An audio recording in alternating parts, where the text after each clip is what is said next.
The latest Twitter files showed that the intelligence community was actively involved in discrediting the Hunter Biden laptop story. Does it bother the president and those at the White House that a government agency like the FBI was involved in suppressing a legitimate news story? Again, I'm just going to refer you to the FBI. I'm not going to comment from here about that.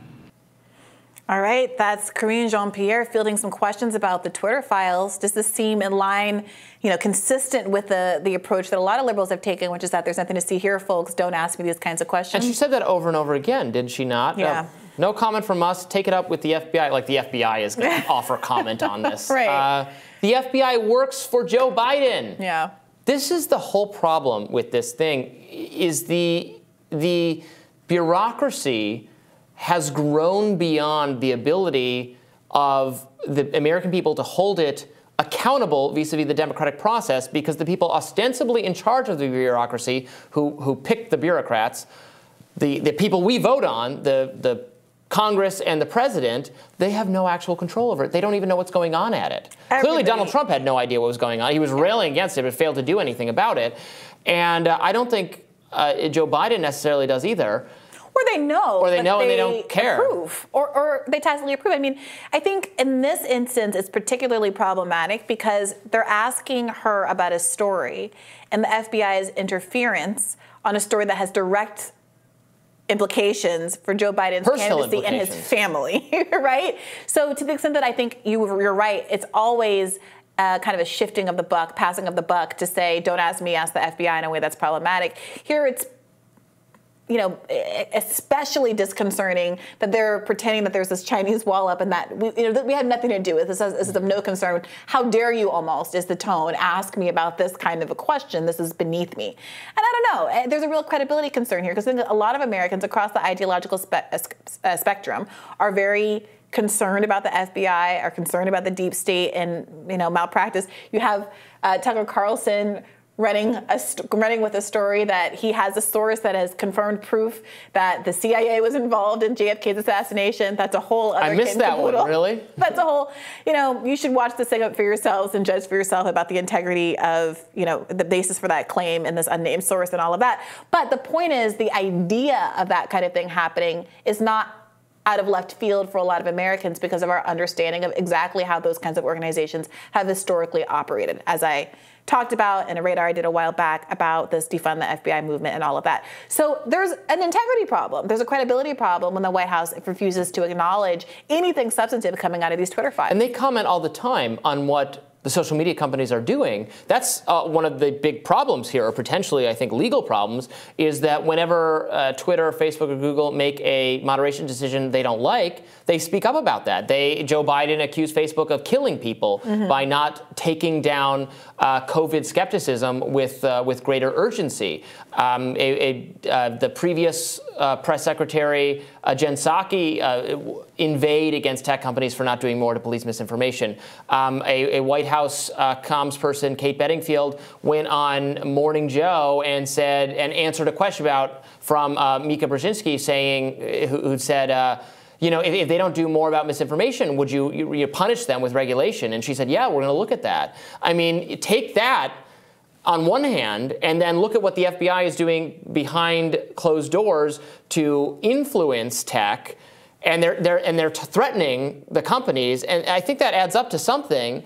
So anyway, their tongues are not tied when they're upset with what social media is doing. But now we want answers on what the FBI was doing, how they feel about that. No comment. You got to go to the FBI for that. Yeah. By the way, there are a couple of big tech bills coming down the pike this week, which are ostensibly designed to protect some of these, big tech companies against certain kind of overreaches. So if you're concerned about the Apple Store being able to be a monopoly and basically decide whether or not you have access to various apps. We saw Parler get deplatformed. We saw, PayPal has been pressured to not allow certain kind of transactions when the underlying politics of the transaction is deemed to be inappropriate. If you're concerned about those kind of choke points at the app level, then you should be enthusiastic about some of the bills that have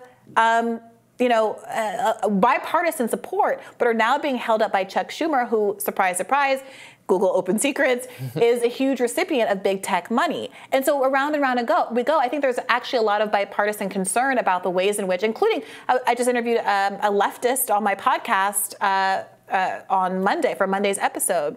And they were very clear about this. Like, they are someone who identifies with a lot of the more left, even I would say maybe woke left cultural issues, but they don't want so-called violent rhetoric to be taken off of Twitter. They would prefer a world where, in the exchange between Representative Mace and Alejandra, the woman that we talked about last week who ended up in that congressional exchange, where her former tweets about accosting Supreme Court members was criticized as a hypocritical, saying that she wanted violent speech not to be allowed on Twitter.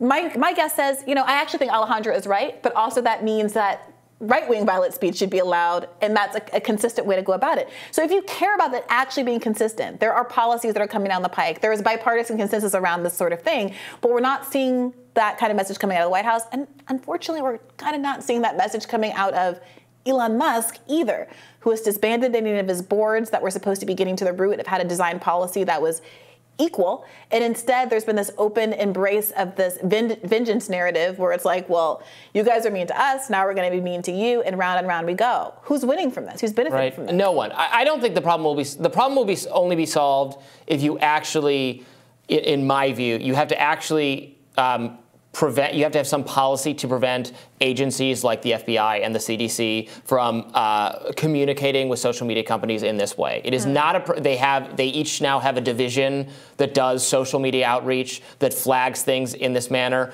and that is not appropriate and should not be done in the same way that it's not appropriate for public officials can't campaign or can't use their public offices to campaign, the Hatch Act, et cetera. It has to be something like that is just not, they don't tell social media companies what to do.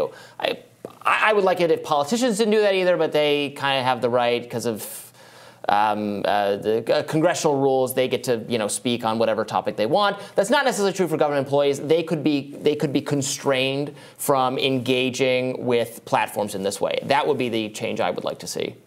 Yeah, I mean, my only hesitation as I'm thinking through that is, would there be an exception for? I mean, how do you manage if there was a sincere terrorist threat? Like, I even don't want to say that out loud because so often the idea of a sincere terrorist threat is weaponized to allow people to have the kind of overreaches we're describing here. Yes. But I don't know. We need to narrow their scope. Yeah. To yes, they are allowed to message on actual threats of terrorism and organized violence. Incredible. But threats. What they're doing is expanding the Department of Homeland Security ever-expanding mandate to police opinions they don't like relating to the Afghanistan pullout and COVID and all sorts of other things. Ukraine. We need to narrow the missions of these organizations, downsize many of these organizations. I mean, we could cut virtually everything Department of Homeland Security does without any loss to Homeland Security. Whole TSA gone tomorrow under the Robbie regime. That's the first thing to go. Whole thing shut down overnight, would not impact safety and security one iota. Are libertarian candidates running on that? Yes. All right. Yes. Well, that's a pretty strong endorsement for paying more attention to what's going on outside of the aisles. You want to carry on a moisturizer that is this big rather than this bag? Our reckless freedom would allow you to do that. I know it's just wild. Policy anyway. I thought I read that they're walking back the liquid requirement. I know it's 3.4 ounces because I know which size hairspray I'm allowed to bring in my suitcase. Yeah, I thought I saw on... No, aren't they planning to not let you bring your laptops on as well? They're always threatening to do that. Yeah, it's a story from 3 days ago. We'll just put them in our suitcases and get them stolen, I guess. The UK ended its travel size liquid rule for carry-ons. Will the US do the same? Well, the UK does all sorts of smart things that we refuse to do.